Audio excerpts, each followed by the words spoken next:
Prior to this, he was the head of internal audit for Syarikat Takaful Malaysia Berhad in year 2019 and 2020, reporting to the Board Audit Committee, and was employed by reputable financial institutions and multinational corporations in Malaysia, such as AIA Berhad, M Assurance, Great Eastern, Hong Leong Assurance, Prudential Assurance, Citibank, and M Bank.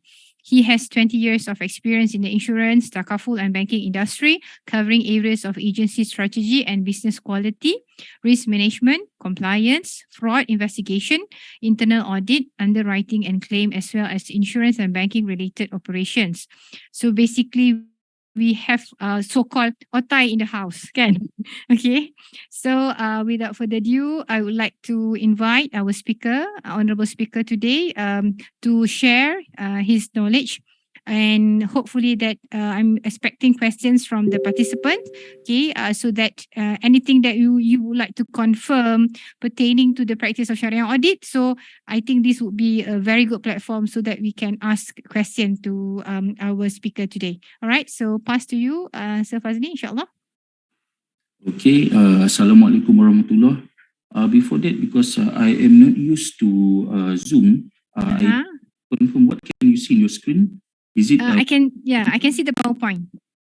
Okay, is it a one slider or multiple screen? No, we don't see the comment, but we can see the main, and then we have the next slide. Okay.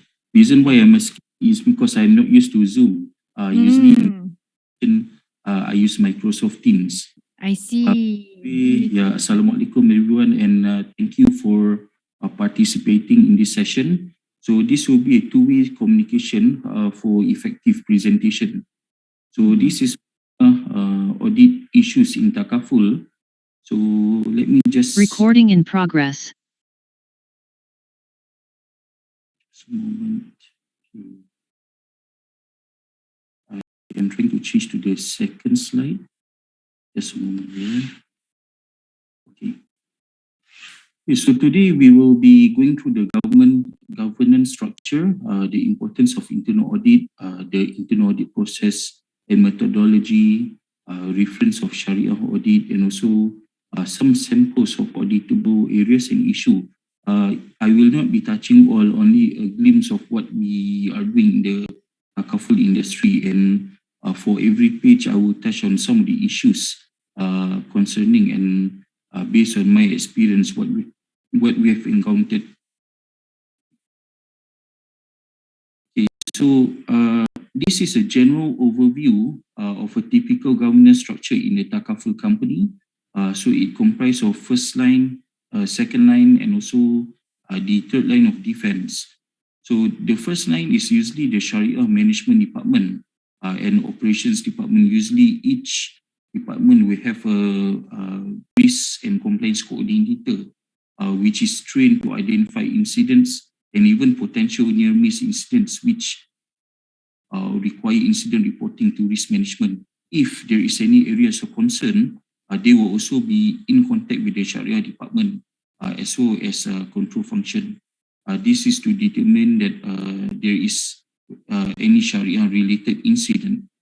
So Sharia department, as you can see in the first line of defense, they provide Sharia secretariat training to all stakeholders, including directors, and also conduct research and advisory on matters related to Sharia risk and reporting.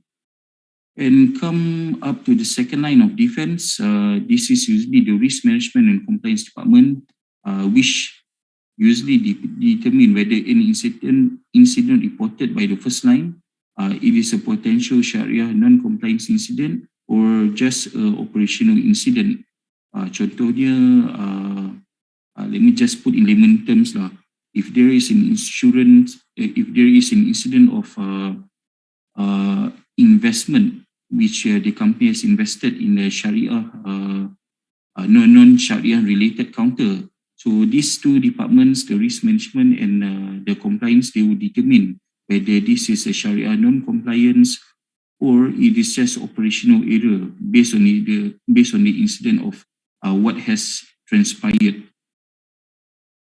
So this determination is made after consulting the Shariah Management Department within the first line of defense, because those who are in the first line of defense, such as in the Shariah Management Department, they are the Shariah qualified officers.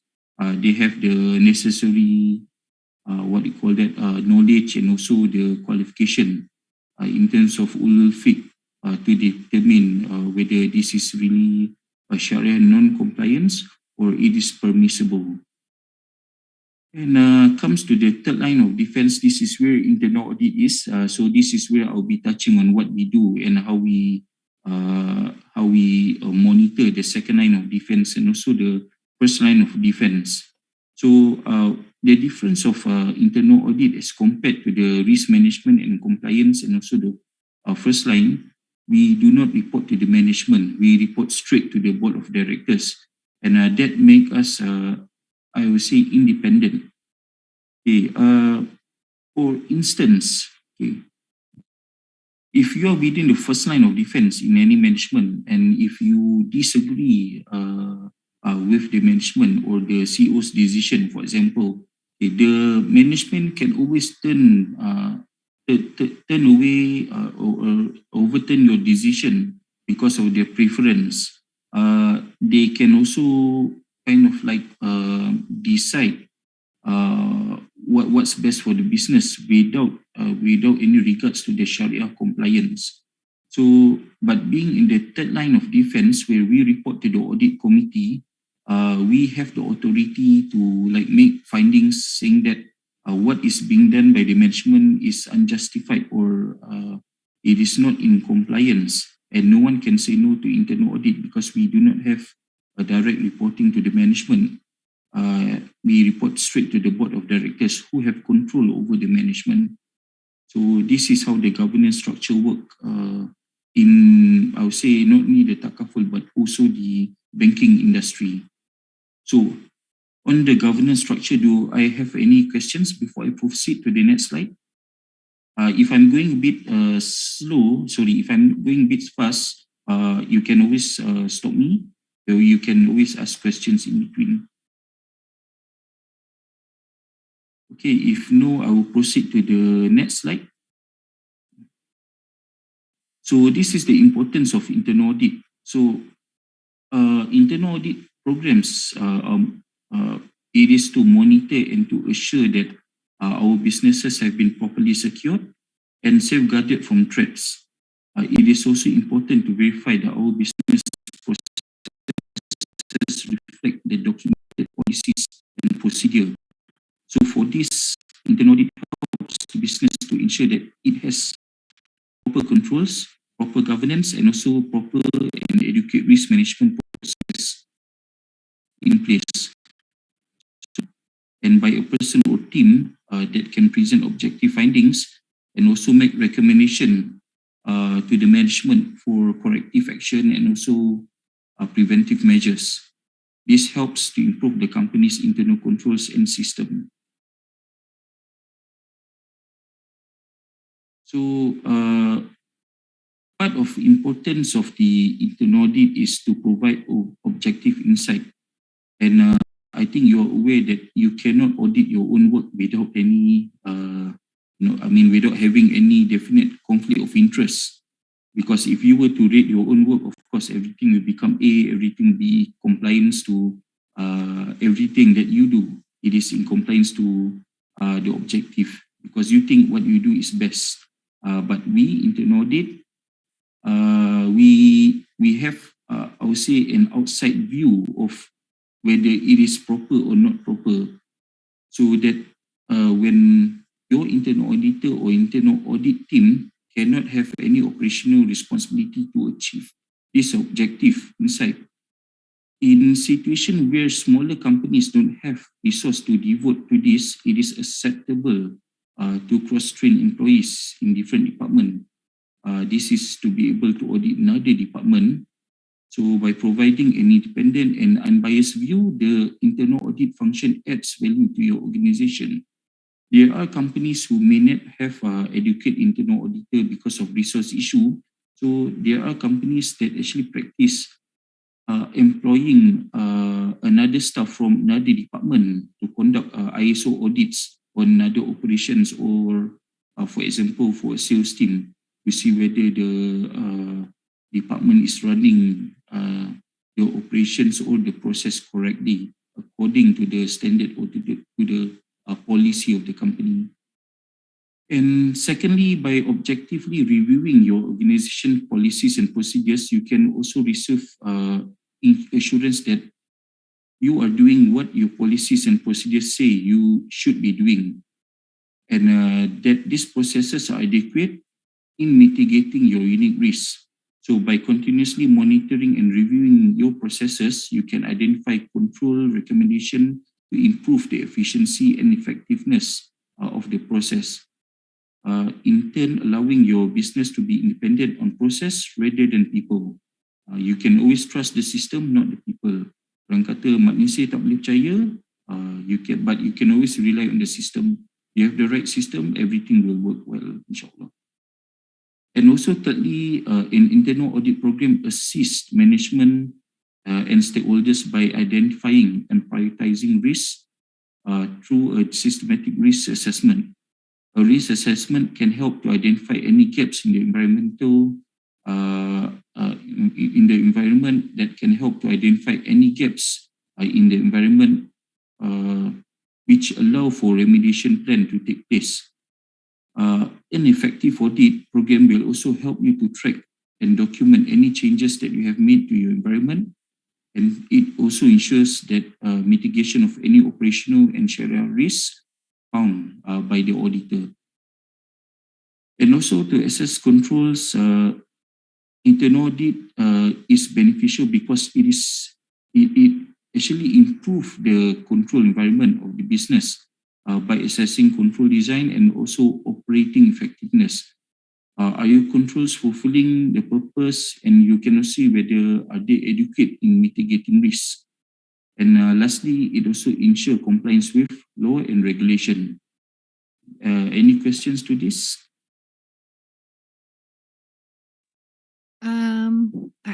Can I ask just, Sure. I mean, to confirm on referring to previously, we have the Sharia governance framework on the framework itself, whereby the internal auditors, I mean the Sharia audit is, they have dotted line to the Sharia committee, right? Because Correct. just now you mentioned that the internal auditor is reporting direct to the board audit committee. So Correct. how do the internal audit liaise with the Sharia committee members? I mean, is there any dotted line, or they really maintain in terms of independence, whereby they do not communicate between the internal audit department and the Sharia committee? That's a good question. Okay, first of all, there is a requirement where an internal auditor, a representative from internal audit, usually the head of internal audit, sit as a permanent invitee in each of the Sharia audit meetings. Although that we report directly to the audit committee and all audit reports get reported to the audit committee, whatever audit report that we report to the audit committee, if it is Sharia risk related, or it is a Sharia related findings, it gets reported to the Sharia committee as well. So the action can be taken by the appropriate process owners, and also by the Sharia governance functions such as Sharia risk, Sharia compliance, and also by Sharia management services. Oh, okay. So meaning that in terms of Sharia, they will still also report referring back to Sharia committee, right? Correct. Yes. So in that sense, how do we ensure that they are really maintained in terms of the independence part? Because we know that the Sharia committee is the one who give approval for the products and for the contracts and transaction, right? So Yes. I mean, how do they differentiate? I mean, the thin line between independence between the internal audit with the Sharia committee. Okay. Independent, I would say that when it comes to decision made by the Sharia committee, the Sharia committee is independent directors, and also who is not a member of the management. So this committee reports to the board of directors. Similarly to internal audit, we report straight to the audit committee, which is a subcommittee of the board of directors. None of the committee members are, I would say none of the directors in the audit committee and also the Shariah committee are members of the management team. So by this, it can be rest assured that the decision made by both of these committees, they are totally independent from the management. I see. Okay. All right. Okay. Thank you. Sure, you're welcome. Thanks for asking. Okay, so this is the internal audit process and methodology. So basically, following the ISO standard, there are 5, I would say, basic steps, which is the planning of the audit schedule, the planning of the audit process, which is individual audits, which I will go into later, conducting the audit, which is the execution part of the audit, when we conduct the audit, the audit, and we issue the final report and also the follow-up on action plan.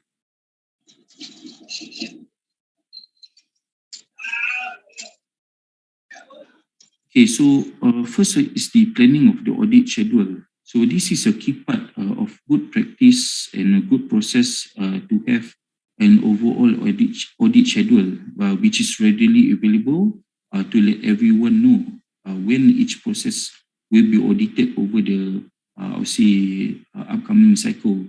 Usually it is either yearly or also once a year. And if you do not have an audit plan and conduct surprise audits, the message given to the senior management is that we do not trust our employees, which is not good. So by publishing the intention of this audit, the message is that this is meant as a to support the process owners, and the auditors are there to help.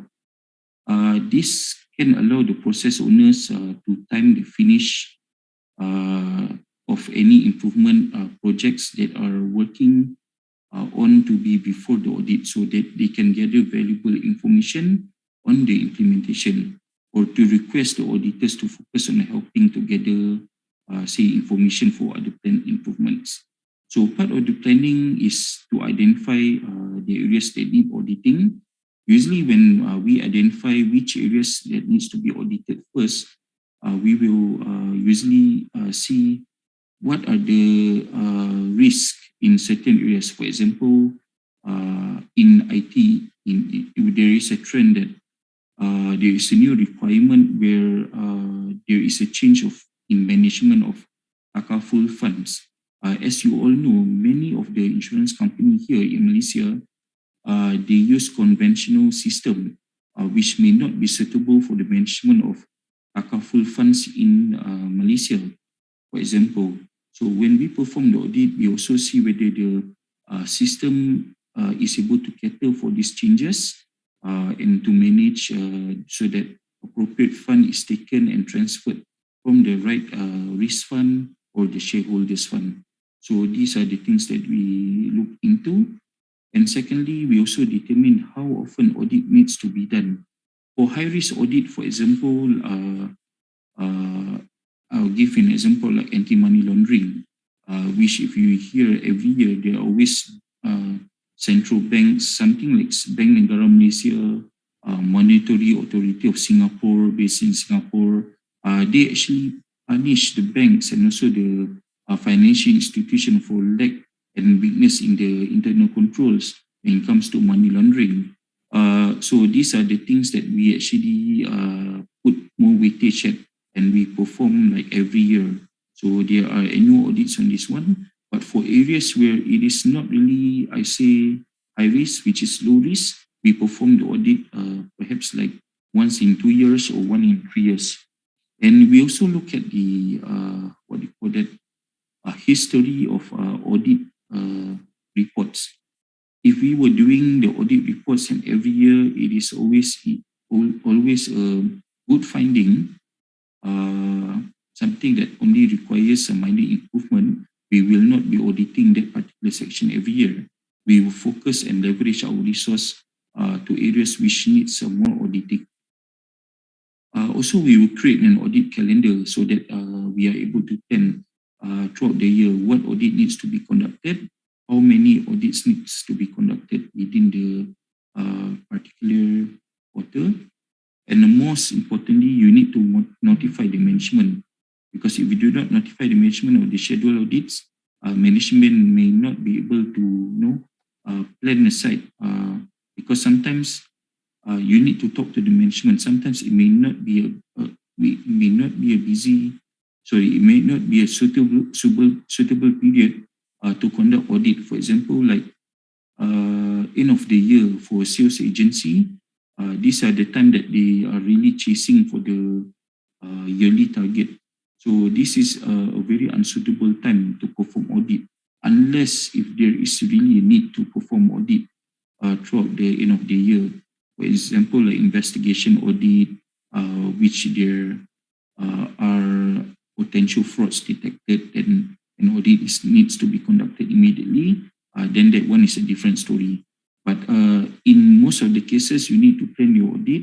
You need to make sure that the audit is conducted during a suitable time. Okay, the second phase. If I may ask, is there any probability that any scope that will not be audited because of low risk? So maknanya 5 tahun pun tak audit. Ada tak agak-agaknya maksudnya jadi yes, dia macam tu? Yes, there are possibility of such things. In normally the instances is that when we leverage in some of the assessment conducted by for example, risk management and compliance, which they have been every year. So we will not be going to do the same, validation, because it has already been validated by risk management, or verified by compliance. So for us going to do the same thing again and again, I would say it will not be a meaningful way to use our resource. We might as well use it for more important auditable areas. Okay. All right. Thank you. And secondly, also if you expect that you will not be finding any observation or finding in that area, because the control is already tight, the system is already there, and the reports can be generated online as and when you want to generate it. Very likely you will not get any findings. So this normally for this process we will just skip the audit. And normally conduct this audit, it will be at least I think the most once in 3 years, once in 4 or 5 years. Area. Oh, that explain why sometimes some scope too is not being audited, right? Yes. Understand. And also whether it is regulatory required audit. For example, some areas like business continuity management is, for example, is a regulatory required audit. So normally for this area, it's required to be conducted every year. Doesn't matter the audit findings every year is, I would say, excellent, with the best rating, but you never know coming to another year, because no one verify or validate that the backup process is working correctly or not. If there is a disaster to the company, then it will result in, say, catastrophic consequences, and we do not do that. So some of the auditable areas which are regulatory required, it needs to be conducted every year. Okay. All right. Okay. Also, planning the process audit. Okay, this is just okay. On the fact finding. Okay, first before you plan the process audit, you need to do a certain fact finding. Fact finding is to find out what does the operation does. For example, claims department. So you need to have a process, a time frame for like the first 2 or 3 weeks before you start the audit. You need to do all this fact finding to find out what are the processes, what are the policies used, what are the framework used by the department, and also the applicable Bank Negara requirement, and also Bank Negara framework to see whether the claims department, for example, complies with the regulatory requirement. And secondly, you also need to see what are the previous audit findings. Okay, for example, like when the audit is conducted 2 years ago, 3 years ago, and the adverse finding is a lot, means, and the rating is so inefficient or needs significant improvement, this is where you need to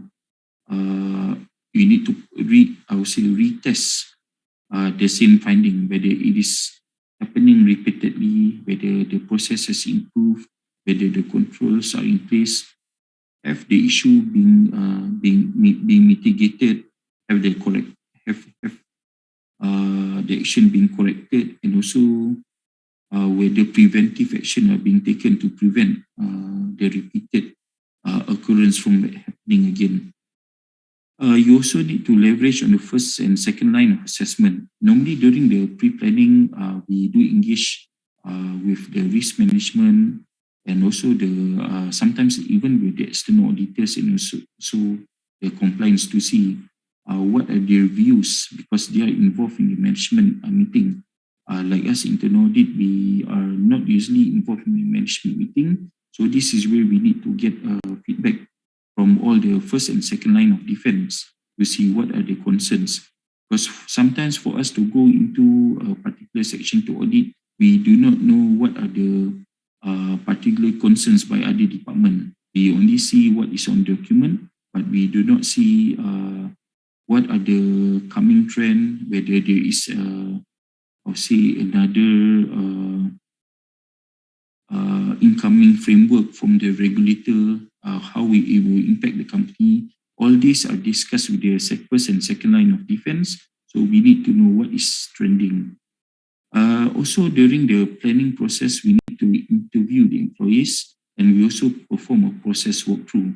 For example, if we were to audit claims department, for example, we need to know how many types of claims, who are in charge of what claims, what is considered huge claims and what are considered minor claims, who approve and at what I would say authority limit does that person approve, and in case of ex-gratia payment, for example, who provide the approval, does it need to go through board or CEO, even regional? Because in the industry, you need to know that there are local companies who does not have group reporting, and there are multinational corporations such as Zurich, AIA, Prudential, and also Great Eastern, who does have, say, group reporting. Although some of the process, according to Bengara, it should not be relied on the group for decision, but sometimes there are group policies that says that at certain point the group needs to be notified, and you need to know all these processes before conducting the audit. And also lastly, to determine the scope of audit and milestone. Okay. Because before the start of audit, you need to see what we need to audit. Because if you talk about claims department, for example, there are so many. The scope is very wide. It can be at the point of application of claims, at the point of receiving the claims, at the point of reserving the amount for the claims, and also approving the claims. Even at rejection, what kind of rejection? Why are the claims rejected? Is it following the policy and procedure? And there are also incident that you need to report to the central bank, which is Bank Negara Malaysia, and we need to know what kind of incident that needs to be reported to the regulatory bodies such as fraud. What is the time frame for reporting fraud? So all this needs to be taken into before you determine what are the scope to be audited. And this is during the conducting of the audit. So once you have done all the pre-planning and you are ready, so the first thing you do is calling for an audit opening or execution meeting. So during this meeting, what you do is you communicate what are the scopes and what are the policies that you are referring to, including the local policies and framework. Because when you conduct an audit, not only you see whether there is inefficiency in the operating process, you also need to make sure that it complies with regulatory policy, such as Bengala policy, Liam requirement, especially in the training, whether the trainings are adequate. You also need to see whether it is complying to the local and also the group policies to ensure that we are meeting the highest standard in processing. And part of it is also to test the design and operating effectiveness. So can anyone here tell me what is the difference of the design effectiveness and also the operating effectiveness? Anyone?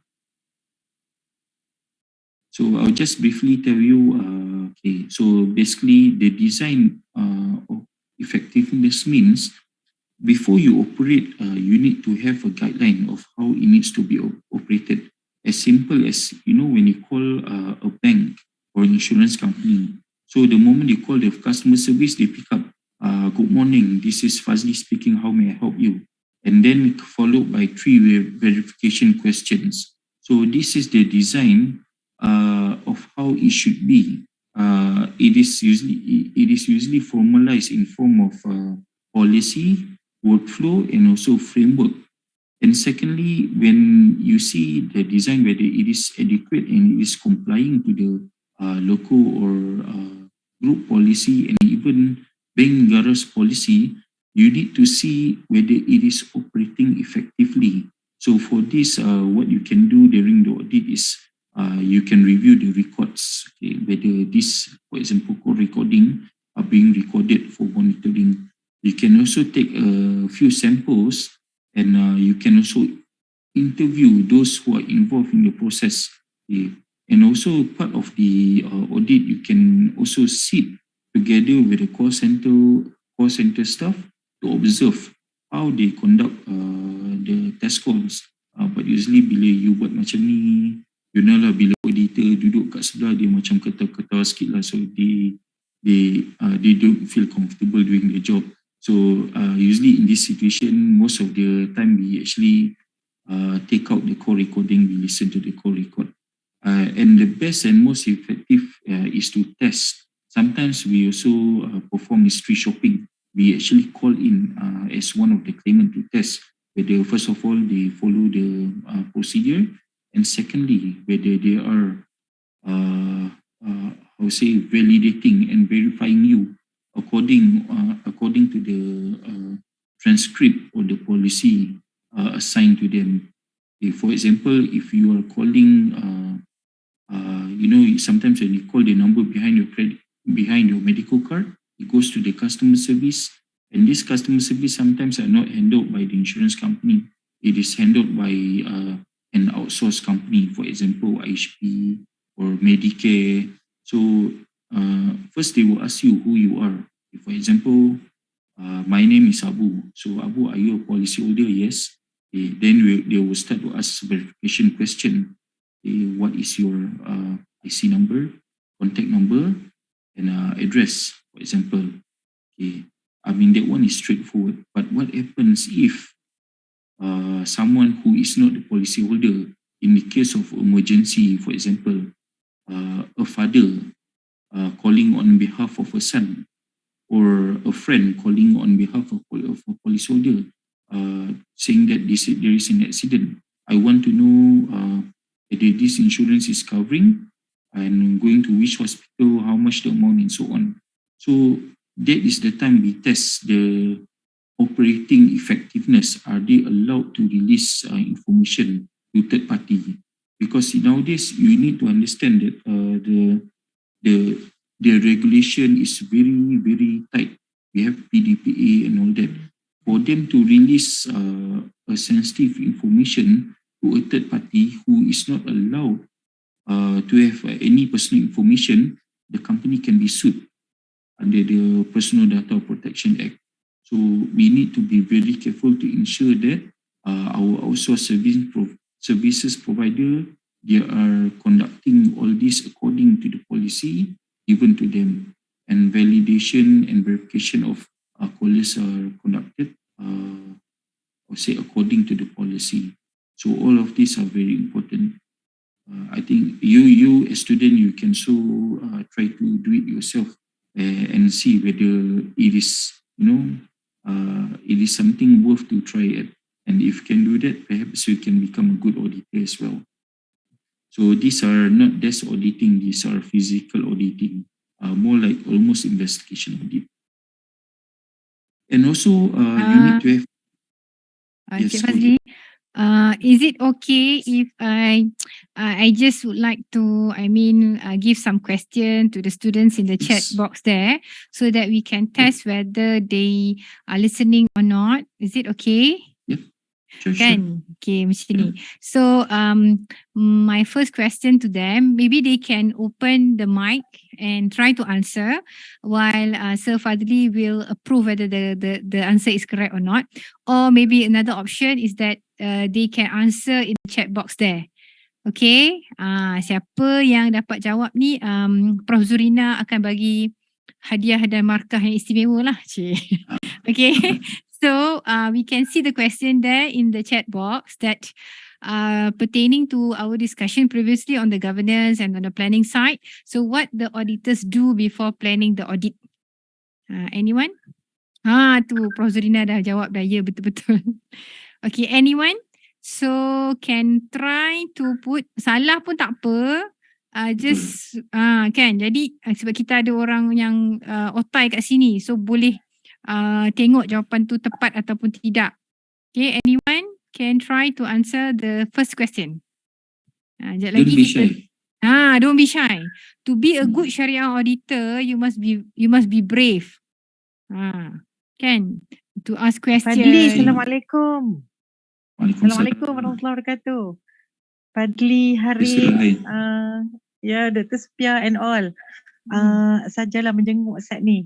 Apa nama ni, betul tadi tu soalan-soalan Dr. Supiah dah orang kata post tu semua Fadli dah cerita, cuma nak engage dia orang ni jaga ke tidur ke tak kan. First of all, thank you very much Fadli to feature our sharing today. Thank you very much Team Zurich. Okay, jom let's get going. Tu ada seorang dah answer by our student Nazmi Naim. Mention that check the possibility factors of non-Shariah compliant. Macam mana? That is correct. Correct. Yes, welcome more answer. Yeah, because yes. Jawapan yang spesifik lagi ke? Boleh lagi kan? Macam Fadli tadi bagi contoh-contoh yang lagi spesifik. What should we check before we plan the audit? Nak check dengan siapa? Ataupun kita nak live dengan siapa sebenarnya? Yes, I also see the answer by Indah Shazwani, identify the area that needs to be audited. Yes, that is precise. Good answer. So keep on flowing because there is there is no right and wrong in answering. Even when we conduct audit at professional level, there's really no right and wrong. There can be any possibility, there can be any answers. There's no right and wrong approach in doing an audit. So is it a matter of how do you justify, is it? Exactly. Yeah, it's a matter of and whether you are doing it rightly. That's all. Okay, alright. So ada 2 jawapan saja. Mana yang lain-lain kita ada 94 orang dalam ni. Plus minus 90 lah. Ada lagi. Okay, Nasrul Hakimi. Identify the audit scope. Is it okay to put that one as part of the answer? Okay, yes. So among one is almost similar to Indah Shazwani punya answer, but yes, that is for you to before you perform the audit, you need to identify what are the things that you need to look at, because if you do not know what are the things you need to look at, imagine you only have like 3 months to audit. You are not involved in the operations. So the hardest part of the audit is not during the conduct of the audit, and it is actually during the planning of the audit.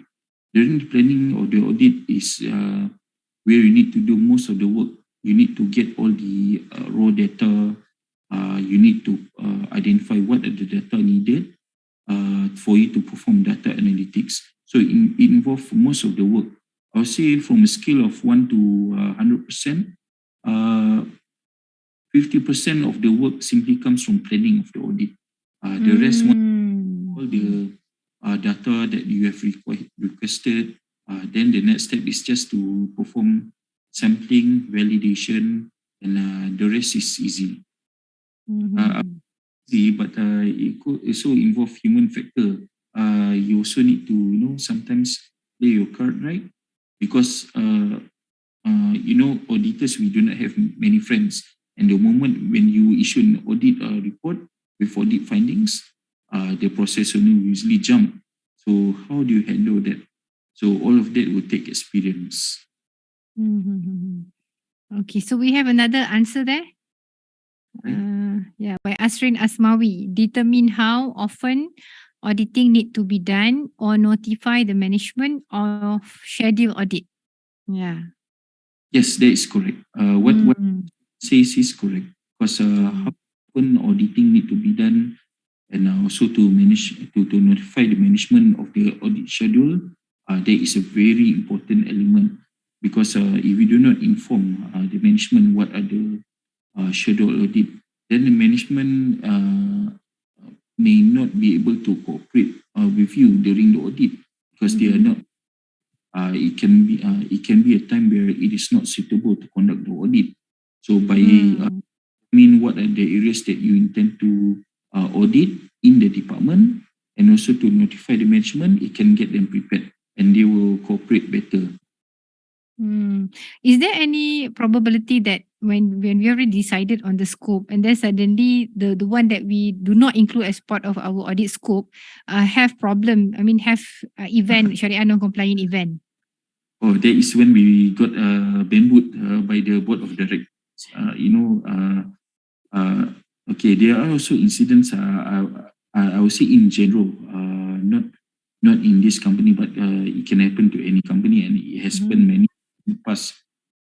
Sometimes when we evaluate an auditable area, for example, like when we conduct an audit on compliance, the rating is good, because when we took sample, everything was doing fine. They are following the policies. But 3 or 4 months later, when Bank Negara comes down and perform the supervisory audit, it is different findings. There are a lot of findings, and this is where internal audit get questions by the board. Are you doing your job properly? Yeah, sometimes you also get pressure to make sure that we are covering the right areas in the scope. And because the scope is very wide, we need to make sure that some of the scopes which is not really important, which is low risk, we can just leave it behind. But those scope that is regulatory required and can give a big impact to the company, for example, like a penalty by the central bank, these are the areas that we really need to perform audit. And when I talk about sampling later, I will tell you what how are the approach being done. And I think for the rest of time, would it be okay if I Sure. because we have another like 8 or 9 slides to go. Okay. We end at 9 o'clock, right? 9 to 9:30, inshallah, can. 9:30 is okay. 9:30 is good, because Yeah. I don't think we're able to finish by 9. Yeah. All right. Going to the next slide. Okay, this is on the reporting of audit. So once we have completed, okay, this one belum lagi. Okay, this one. Okay, on the last part, there needs to be ongoing discussion with auditor and management. So as and when you conduct audit, do not wait at the very last minute when the deadline is like ending of the quarter. Then only you tell the management, okay, look, we have 12 findings, and these 12 findings are huge findings. It can actually make the management or the audit jump. And end of the day, when they have their own clarification, it may not even be an audit finding at all. So there needs to be ongoing discussion with the auditee and management to discuss from time to time. Okay, for example, when we have two findings, we go to the auditee. Look, we found two irregularities. We need your clarification. If it is really something that they are not able to clarify, they'll come back to you and say that, sorry, we cannot clarify this. There is a missing of document. Then it becomes an audit finding. And from there, it does not get, it gets accumulated and agreed by the audit team, also by the management.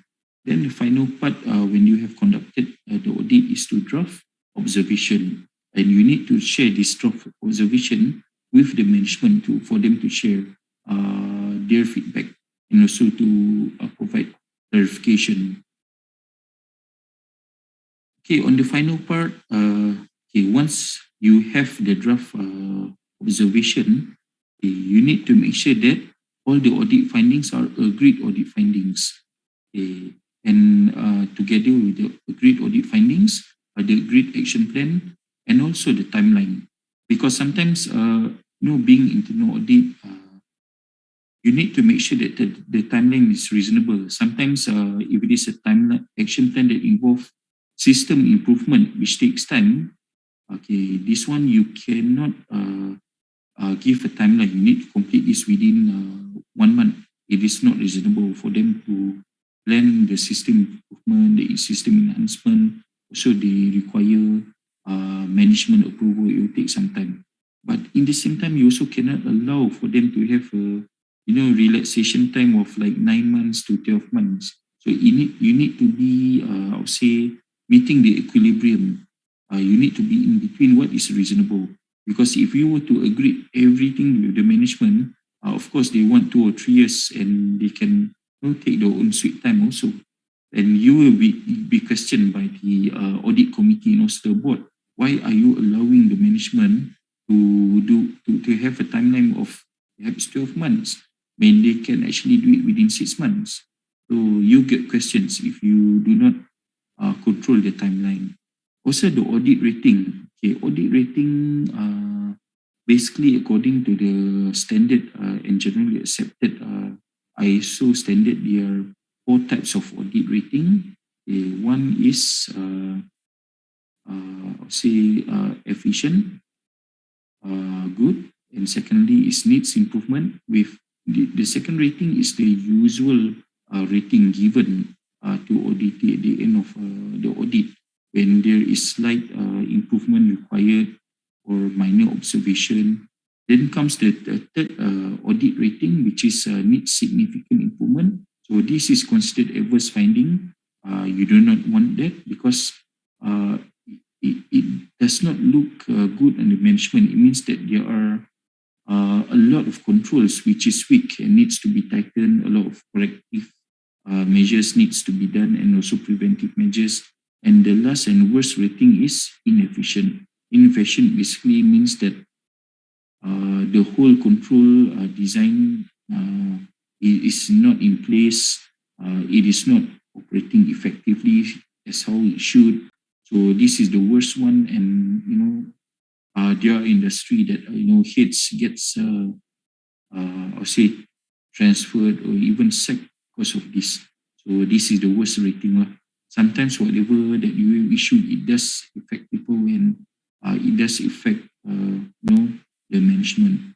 But audit being audit, we are just doing our work. We do what's best, what's in the best interest of the company and also the shareholders. And lastly, after you have all that 3, you call for audit closing meeting. Usually this involves the head of the auditee, the head of respective department, and often the CEOs of the entity or the company. And lastly, once the audit closing meeting is done, normally within the same day or the next, you issue the audit report. And lastly, once you have completed the whole audit cycle, so this one comes next, there is a follow-up and action plan. So on the action plan, you need to issue early and friendly reminders.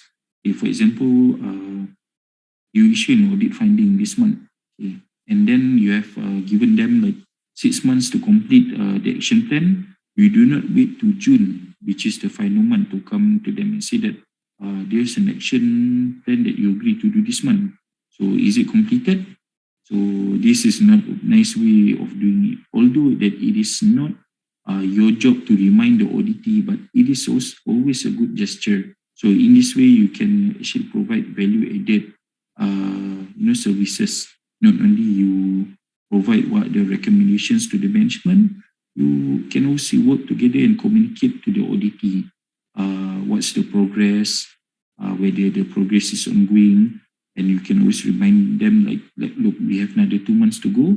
It needs to be progressing, or it goes to the CEO for reporting. So you do not want that lah. Also, before you close an action plan, you need to obtain what are the supporting documents. If, for example, we found that the call center people, they are not validating the callers. Siapa call, kira lah adik ke kawan call on behalf, dia tak verify whether this is the actual person, they just release the information. So during the closure of the action plan, you need to perform the same test again to see are they really verifying the callers. So once you have obtained a few tests and it is working well, then you can document it and close the action plan. So this is all on the action item lah.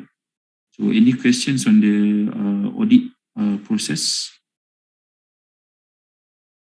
Okay, and also in the interest of time, I also touch on some of the reference of Shariah audit. So normally in the Takaful industry, when we perform Shariah audit, we will refer to these three main policies issued by Bengara.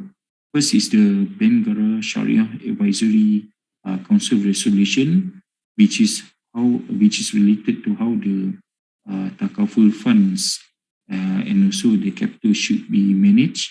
Then we also refer to the Shariah Governance Policy 2019.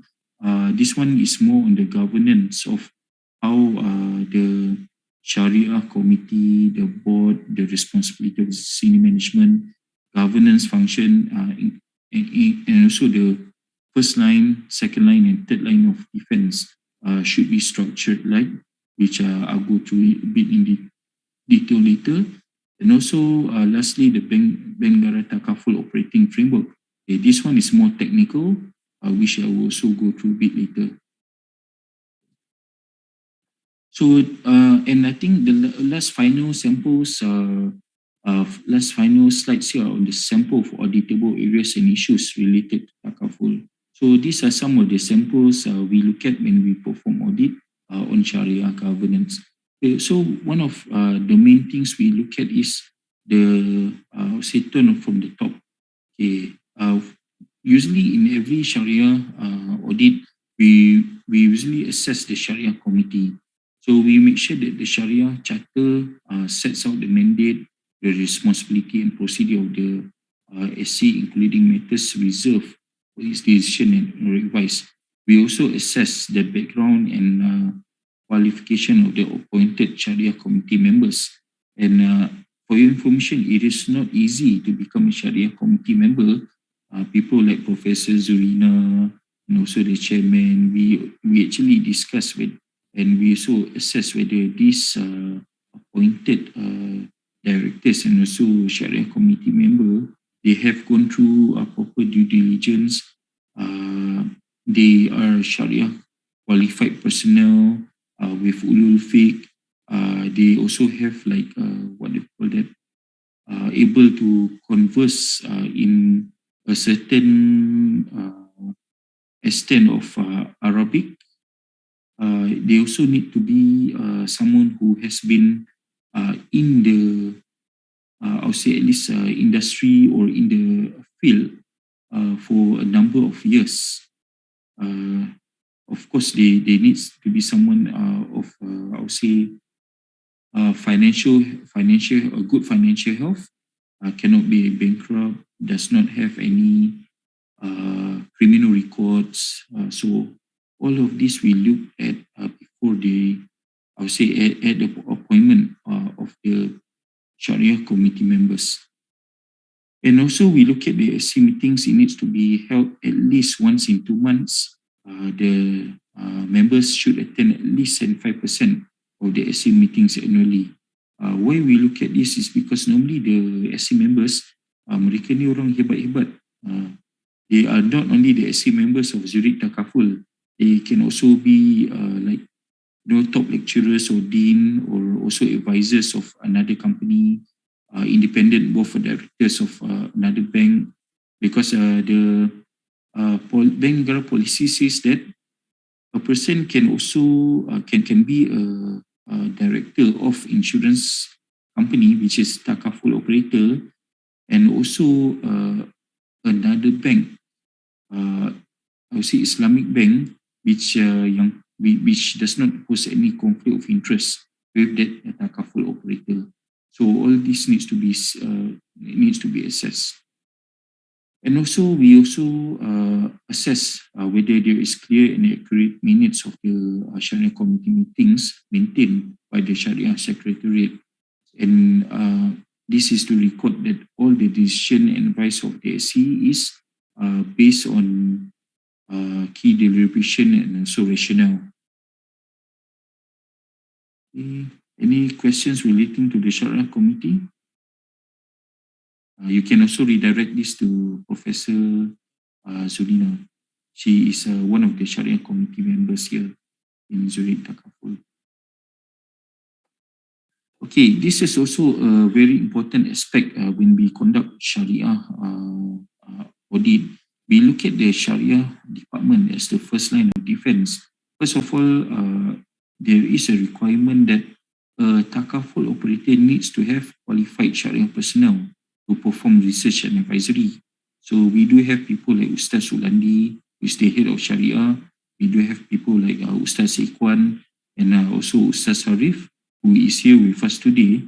So these people, they have the competency, they have the, I would say, the education and the knowledge which they have performed during the academic years. They are, I would say, qualified to provide advisory to the second line of defense, which I will come across later. So part of them, they also need to perform and present annual Shariah plan to the Shariah committee. They also perform training and awareness to the company to make sure that the Takaful operator staff and employee understands at a minimum level what are the Shariah requirement, and if there's any non-Shariah or potential non-Shariah incident, it gets reported to the rightful party. And also they play a role in the Shariah Secretariat. It means that whatever minutes or whatever action and decision by the Shariah committee, it needs to be executed within the timeline given, or at least a reasonable timeline. And all of these minutes, it gets reported through the central bank, which is Bank Negara Malaysia. Also on the Shariah risk management, which is the second line of defense. So they actually, part of their major rules is reporting the Shariah non-compliance incident to Bank Negara once it has been decided by the Shariah committee. So they also provide reporting awareness and timeline to the risk coordinator. As I've mentioned previously, I think the earlier slides, normally in each department in a Takaful industry, there is what do you call this, a risk coordinator who needs to know what are the incidents that needs to be reported to the control function, which is the risk management. So it gets assessed and reported to the regulator within a specified timeline. And also, lastly, we also assess the Shariah compliance, which conducts annual Shariah review. Normally, they will present the plan and also perform Shariah review assessment. They also identify gaps in the Shariah attestation, and they follow up with the process owner to make sure that corrective and also preventive action are taken to mitigate the gaps. And also one of the most important part when we conduct audit is the management of Takaful fund. So this needs to be complied to the Bangara Shariah Advisory Council resolution, which states that each insurance company needs to have policies, procedures, and also applicable systems in relation to the payment of surrender value from risk fund. We need to make sure that maturity and survival benefit is also paid from the rightful fund, which is also the risk fund, and also whether the transfer of fund from another fund is done correctly, especially on the fee charge to Tabaru or Wakala fund in managing the risk fund. And also the systems related to management the Takaful fund. Okay. What are the issues here is because a lot of insurance company, they share the same system together with the Takaful operator. If you, especially MNCs, you have heard of companies like Great Eastern, EIA, which are conventional policies, Prudential and Prudential Takaful. So there are two parts of it. One is conventional, one is Takaful. So I think in the previous years, many years ago, when we started to have all this, most of the Takaful companies, they were using the conventional system. And a lot of times, the system does not cater for this management in relation to the Takaful funds. So it becomes a non-compliance on how it is managed. But from years, it has been like almost a decade now. So most of the insurance company, especially the Takaful operator, they do have educate system and system well enhanced. But often when we conduct audit, there are also, I'm not saying about any particular company, we do see that sometimes there are system error which does not process the transfer of fund correctly. So the next question coming is that how are these being monitored and whether these funds are being rectified, going back to the adjustment are being done ongoingly to make sure that the management of fees are done correctly within a reasonable line. Meaning that one Issues. because of the system, is it? Correct, because of the system. Sometimes the system, but the system sometimes do have error. And one of the things that we see is, are they monitoring? Are they orang kata apa, reconciliation to make sure that the system is handling all these transfer fund correctly? Is done correctly by the system. And Is if is that because the system is meant to be for conventional ones, so that that's why when comes to the Takaful part, so that's why it fails to segregate it accordingly? Is that so? Correctly, yes, correctly. It was an issue in the past, but over time, I think there's no longer such issue. But what is happening now? Sometimes there are system errors. So these system errors actually cause the fund to be transferred from the wrong fund, and we need to see what are the mitigation plan. If this happens, is it being monitored? Number one. Number two, is it being rectified? And number three, how long does it take to identify, to detect this and being rectified? Okay, because sometimes the translation is there, but the monitoring is not there. So these are the we in audit, we test all of this. These days it is not usually something when it comes to transaction. There say data analytics use. If the data analytics shows that it goes to the wrong fund, then it actually triggers a red flag to get clarification. And most of the time when we check, it has always been adjusted at a later date. But the issue is, how reasonable is the adjustment timeline being done? Is it within a month, within 1 year, 6 months? So the next thing is whether we see whether it is reasonable. So all of this, if it becomes a finding, it goes to the Shariah committee, and it gets reported to both Shariah committee and also the audit committee. Okay, and also going to the last slides, these are some of the auditable areas and issues involving Takaful. We actually check whether the company's operation are in compliance with the Takaful operations framework issued by Bangara. So we actually see from the beginning of the application of Shariah contracts, when you go to the agent, what are the things that you fill in, whether it is filled in correctly, what are the process being done. We even go to the extent to see whether the forms issued and also the product brochure used are Shariah terms. There are a lot of Shariah terms versus conventional terms. For example, like premium. Premium is called, premium means urine insurance lah. In Takaful, we do not call it premium, we call it contribution. Why is because how the fund is handled is totally different as compared to conventional. You see, when you pay your insurance company and when you pay your Takaful fees, it goes into a pool. This pool of fund, in conventional, it is owned by the insurance company. But in Takaful, this pool of fund is owned by the contributor payers, the certificate payers. They own the fund. And also we, as I mentioned previously, we also look into the management of Takaful funds and also the shareholder fund, including remuneration. We on other technical areas, we also see whether the product structuring is in accordance with the Takaful operating framework. We see the underwriting management, the claims management, and certain areas whether the escalation in the process, including reserve, are according to the Takaful operating framework requirement. We also assess the Takaful.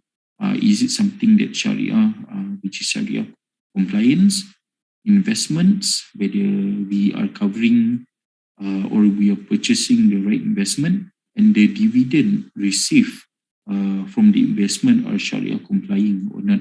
These are usually detected by the first line of defense, and sometimes compliance or risk management will go in to assess, and this is where the third line of defense, internal audit, comes. Once in a while, we also check whether there are proper measures, proper control. We detect whether there are any tainted income coming from the investments.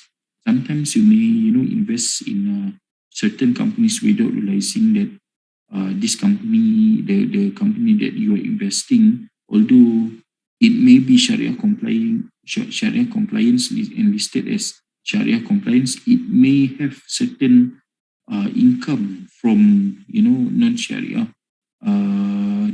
source. So all of this needs to be looked at. Management of operating costs, whether it is also I would say Shariah compliance, because sometimes when we spend, for example, like events, we need to make sure that the money spent, it cannot be on things like something like, for example, when insurance company hosts a party or I would say annual event, even dinner, if it is together with a conventional insurance company, all these non-halal things, it cannot be mixed together with the Takaful cost. So all of this will be looked at, and also management of surplus in the risk fund, and also management of any deficiency and loss rectification. So I think this is all of the slides that I've presented for today. So I open to the floor if there's any questions or any interest, or even if you're interested to become a Shariah or Takaful auditor, this is the time for you to ask. Yeah, correct. Because all of them will be going for internship on February, inshallah. So I think they can also ask Takaful institution for them to do practical on Shariah audit, right? Right. So do Zurich do you all yes, we do. accept? Yeah, interesting part. Yes, we do accept. Okay. Here, we do take interns from universities. We hire and employ them. You may not become an auditor. You may sometimes we even here in internal audit we do take interns to work with us. For example, like for a period of 3 months, the internship period, and actually we do pay them money as well. That one I'm not sure how much, but I think we're doing quite competitive compared to other in the industry. So I think we can also reach out to our human resource to do intern, right? Because they yes, because their internship period is 6 months, so it will be an ample time for them to learn, right?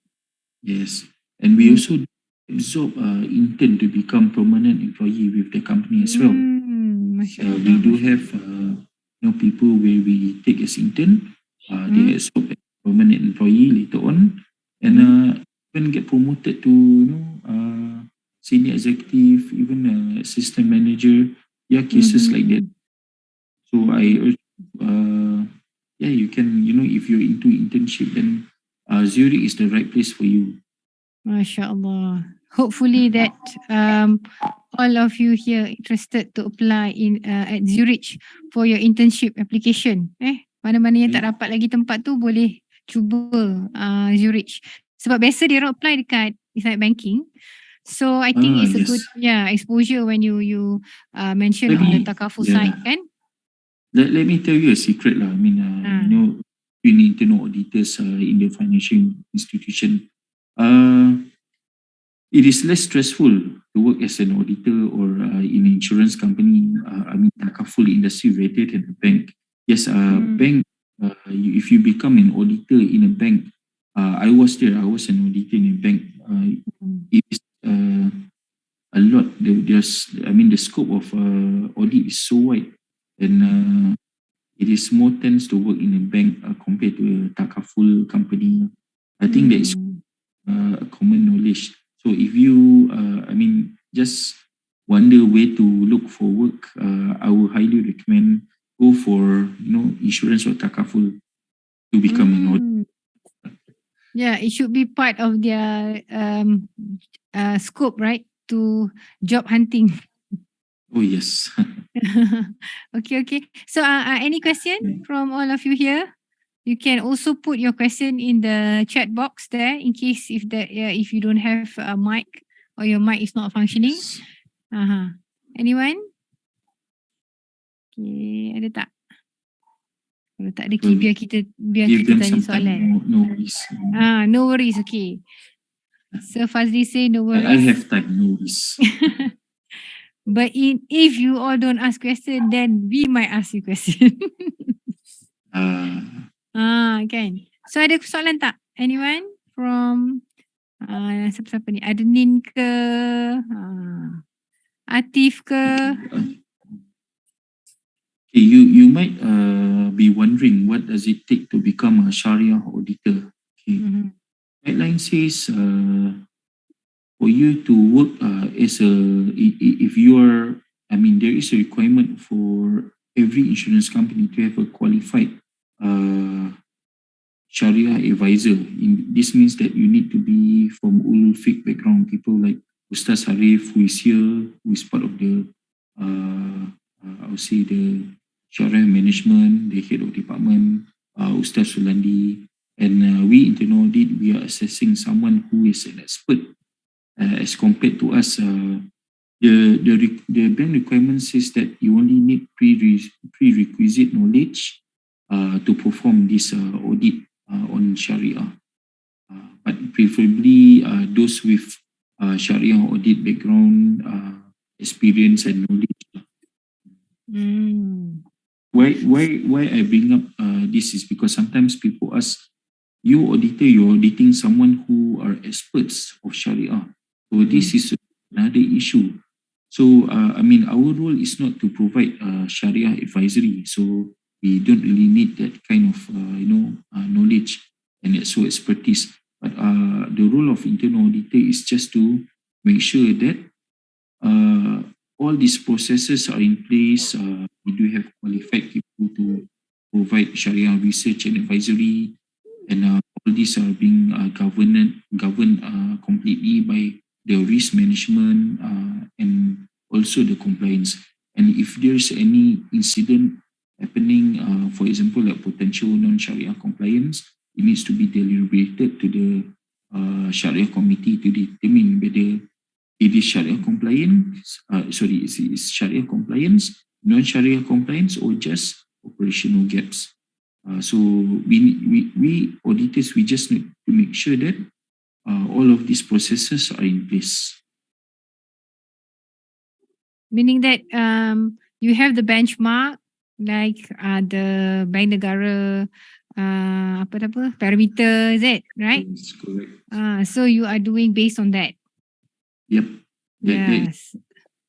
So I do mention to them that because sometimes they say that they are not well versed in Sharia, sometimes they might forget. Yeah, but like you say, like you mentioned just now, yeah, correct. Because we have the benchmark already. So when you perform audit, so it will be based on whatever benchmark and process and policies and procedures that the institution already have, and we work based on that, right? That's correct. That's precise. So yeah, that's why if you remember that I mentioned earlier during the pre-planning audit, before we start the audit, 50 to 60% of the work comes during the planning stage, where we need to identify, we even need to come with a checklist, what are the things that needs to be audited, and for each of the items that needs to be audited, what are the risks, what are the impact to the company, and of course we cannot audit everything from A to Z, so we need to select and prioritize which areas we need to include in the scope. I think some of your, I think 3 or 4 students, people like Asrin Asmawi, Nasrul Hakimi, Indah Shazwani, and also Nazmi Naim has mentioned, these are correct answers, and I think you are all potential auditors. Yeah. I think it's a good advice to them, right, to pursue Sharia auditor as part of the career. Okay, we have one question there in the chat box. Salam Sir Fazli, I have a question on the operating procedure. Sometimes Takaful or insurance operator tend to swing, put aside a customer's claim even though some claims was fully documented by the customer. Is this a common issue for Sharia auditor to manage? Yeah. Okay, you asked the right person, because before I become a Sharia auditor, I was also involved in claims assessment during my younger years. Here, normally Sharia auditor, we see whether it is whether the claims is operating according to the Sharia regulation, usually the handling of fund. So I think it's got nothing to do with the customer's claim. But I think to answer your question here, okay, Takaful, why is a customer's claim being rejected even though they are fully documented by the customer? Okay, I think this one is not Sharia related, but I can answer you what's happening in the industry. Sometimes you see in the paper, right? This company, tak bayar insurance company, although this person has been paying for 10 years, 8 years. Okay. Normally in this situation, we have to assess why was it not claimed. I would say 95% of the cases are because of, they call it pre-existing condition. Pre-existing condition is a general exclusion. Okay, for example, congenital illness. Congenital illness ni macam penyakit jantung berlubang. Penyakit jantung berlubang tu jadi sejak lahir. Okay, so katalah he has purchased insurance in year 2015, okay, tapi dia lahir tahun 1980. So this kind of things has actually happened during birth. So it is already, I would say, disability since birth. It is not normal, but it was not declared in the insurance form. You see, in the insurance form, it says that whether you have any deformities, any problem with your health, all of this needs to be declared. If you do not declare any part of it, later when the medical report comes from the hospital and the doctor says that this is a congenital illness, or you have an illness which occurs before you purchase the insurance company, before purchasing the insurance policy, then there will be a problem. It's called a pre-existing illness. So all of this needs to be declared.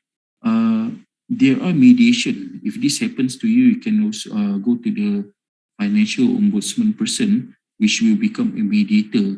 Okay, this is a very powerful mediator that can overturn the insurance company decision. If they say Zurich must pay, then Zurich must pay.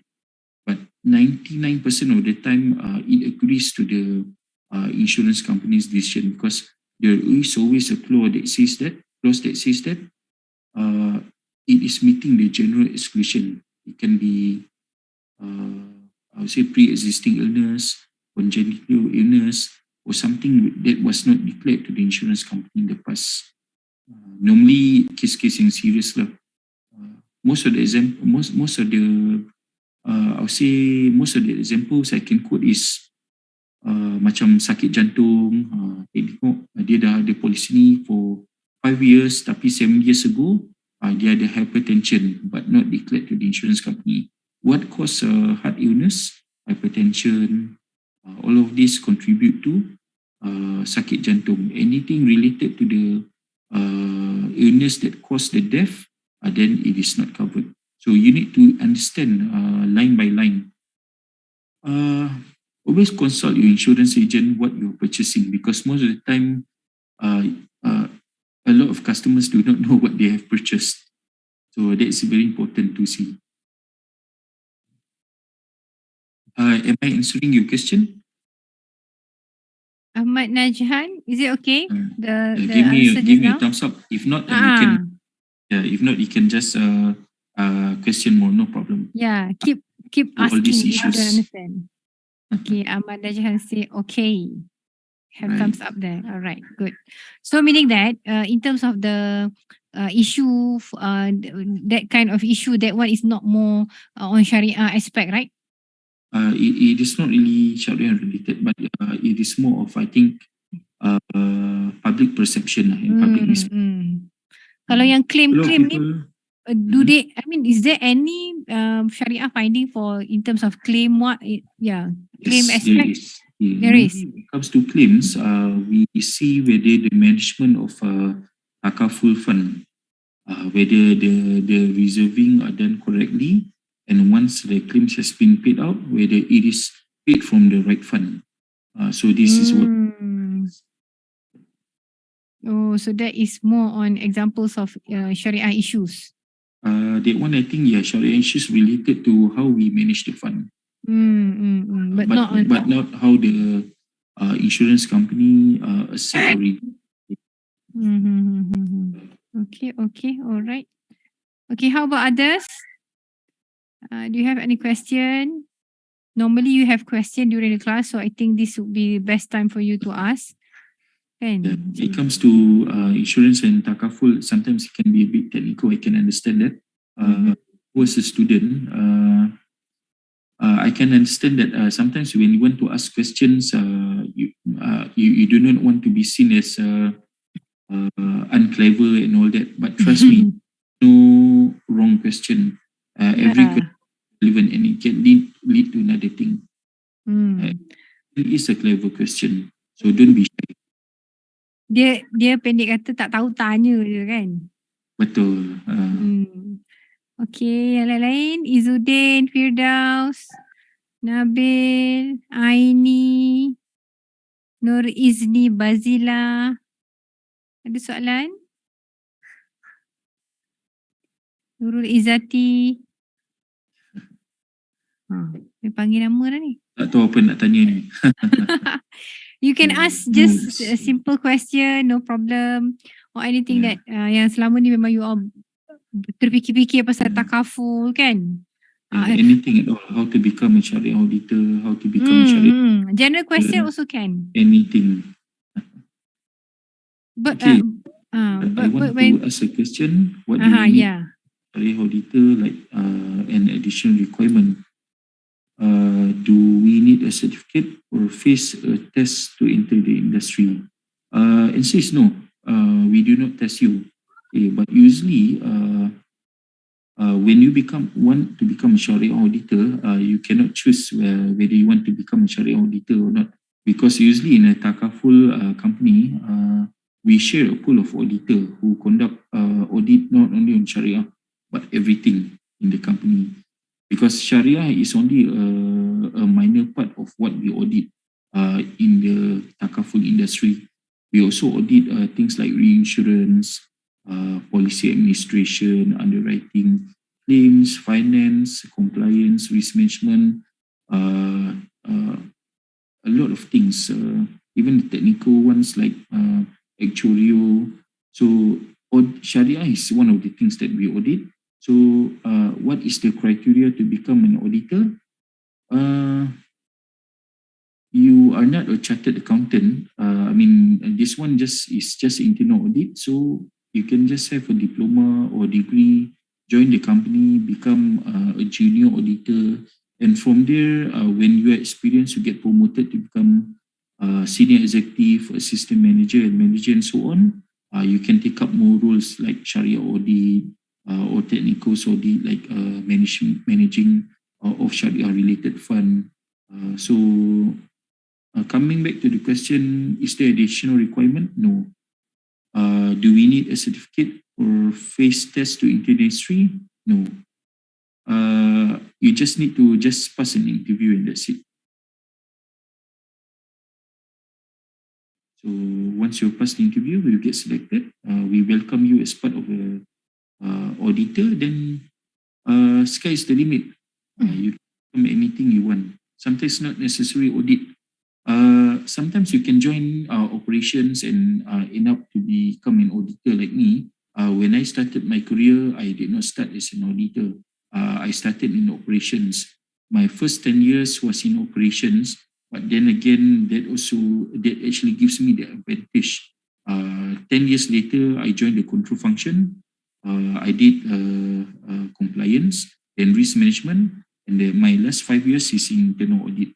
So when I become an internal audit, I use my experience working in operations for the past 10 years to perform audit. I can always tell my auditee, you cannot trick me because what you're doing today, I did that 15 years ago or 10 years ago. So that is the advantage. So not necessarily you can go into audit, you can start at any job in operations in any way, but you can also end up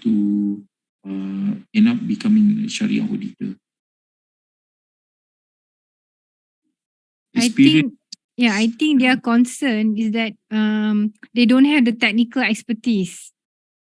So do I. So do I. Yeah. If you do not have technical expertise, I can tell you, auditors, we are jack of all trades. We are not specialists in a particular area, but we need to know everything. So auditors, jack of all trades.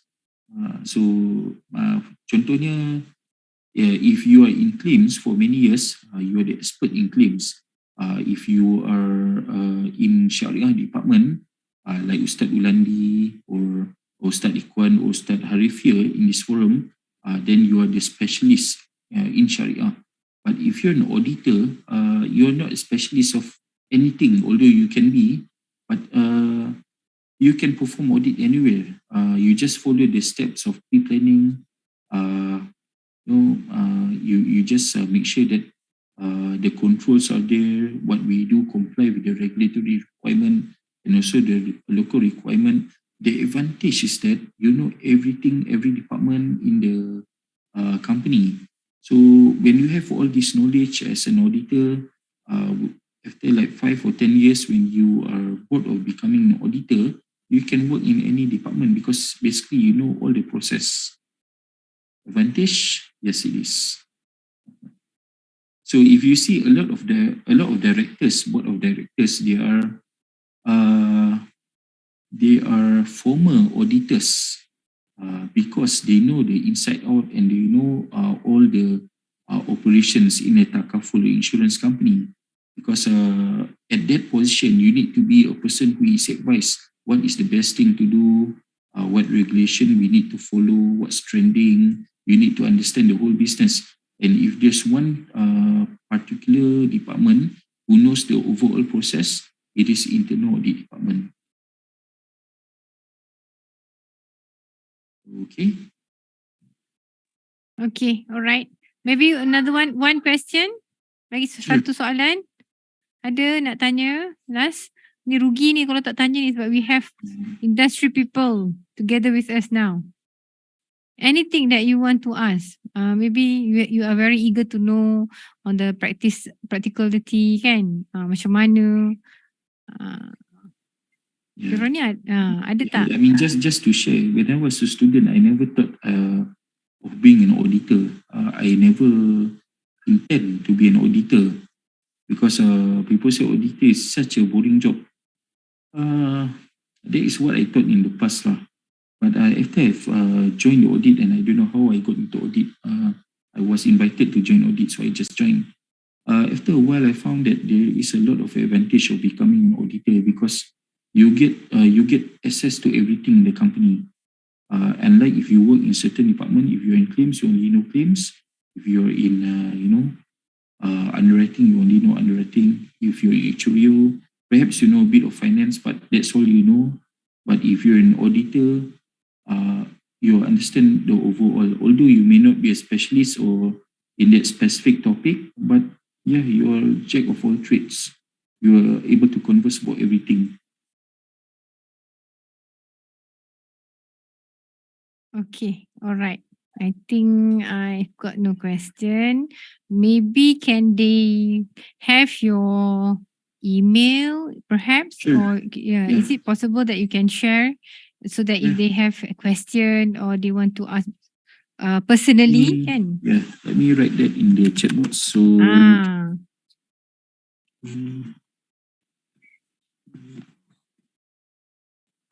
dia orang ni kalau face to face memang banyak soalannya. So you can always drop me an email. When I see that, I can basically generally reply back to you. InsyaAllah. Is there any possibility? Is there any possibility that you maybe one day can come to USIM and have a sharing session with them? Yeah, I don't mind. I do not mind. Yeah. In fact, when I'm old, I'm already old, but not that old yet. I'm one of the things that I would love to do is becoming a lecturer and share. MashaAllah, MashaAllah. Yeah. InsyaAllah, I think when you resign, then you must enroll to become a trainer in IPTAs, InsyaAllah. Oh yes, let's try USIM. Yeah, MashaAllah, then that's good. Okay. All right. So we have Sir Fazli email in the chat box there. Maybe all of you can copy down, and if you have any question pertaining to your job, okay, and then pertaining to how to build your confidence level to become Shariah auditor, okay, so drop by question to Sir Fazli at Zurich Takaful. Okay, so I think we have reached to the end of the session. Thank you so much for the sharing knowledge, which for me is very fruitful information, and hopefully that it really benefit the students as well, and it really give some exposure to them on the real practice of being Shariah auditor in Takaful part, because what they have been exposed in the class more on Islamic banking, okay, but when you come and then you expose to them on the Takaful side, I think that one is very informative, okay, and it's very encouraging for them to try to apply in Takaful institution as well. Okay, so thank you so much for the sharing session. Hopefully that we can meet you insyaAllah in USIM later for more discussion face to face with the students. Okay, so before we end the discussion, is it possible that all of you here can open your camera so that we can take one picture with our Sir Fadli now here? If you do have if you do have LinkedIn, do share that in LinkedIn. In my LinkedIn account. Okay. Boleh? Abbas. Okay, yang lain-lain boleh buka kamera. Saya nak snap dulu. So, sekejap. Boleh. Ini dah tak share screen Stop kan? sharing. Okay. Alright, stop sharing. Yang lain-lain boleh? Okay, sekejap kita bagi masa sekejap dia orang nak buka kamera. Nanti saya kira you all ni. Buka. You all, saya ambil. So, yang lain-lain, cepat. Ini semua dah. Okay. Indah Syazwani. Lagi. Alia, Danish Haikal. Tak apa. Buka je kamera tu. Benda-bendanya. Dia ni reminds semua. me of me 20 years ago. Masya Allah, Masya Allah. I am 43 this year. And seeing all of you like 20 years, so many things can be done. Yeah. So 43 this year or 43? 43 this year. This year. Oh, InsyaAllah, Masya Allah. Okay. Cepat yang lain buka kamera. Okay, kita dah. Tu. Ada yang ramai-ramai tu share one camera. Sat-sat jangan apa orang kata. Jangan peace lagi. Belum.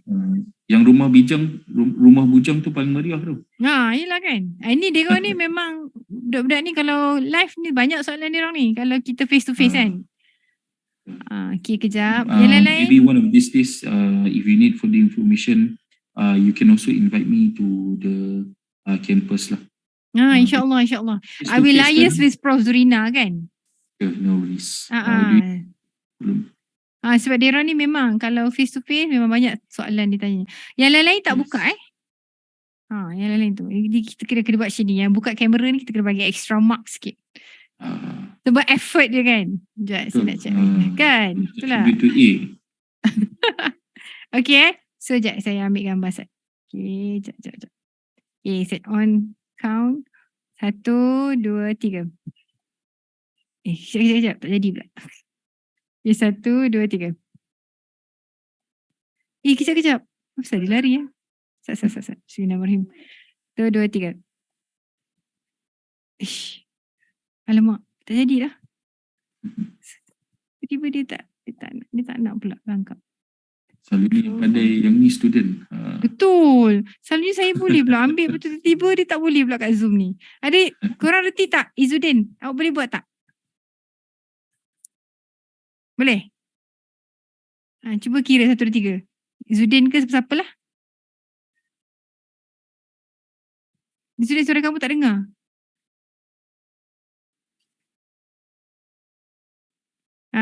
Satu, 2, 3. Tak dengar Izzuddin. Ya, okay. Okay. Handsome pun nampak. Itu kau tak tengok live lagi tu. Betul. Okay, Okay, ready. Okay, 1, 2, 3. Okay, 1, 2, 3. Freestyle. 1, 2, 3. Okay. Okay, Alhamdulillah. Nanti saya minta Prof. Zurina share lah dengan Sir Fazli insyaAllah. Boleh. Okay, sure. So, we end our discussion today. Thank you so much again, insyaAllah. Tu Salihin dah tepuk tangan tu. Okay. So, we end our discussion today with tasbih kafarah surah Tu'as. Subhanakallahumma bihamdika asyhadu an la ilaha illa anta astaghfiruka wa atubu ilaik.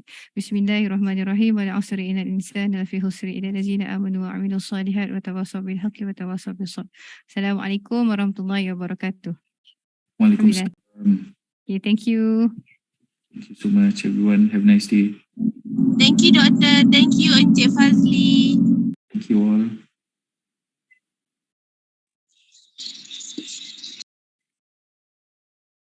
Thank you, Doctor. Thank you, Encik Fazli. Thank you.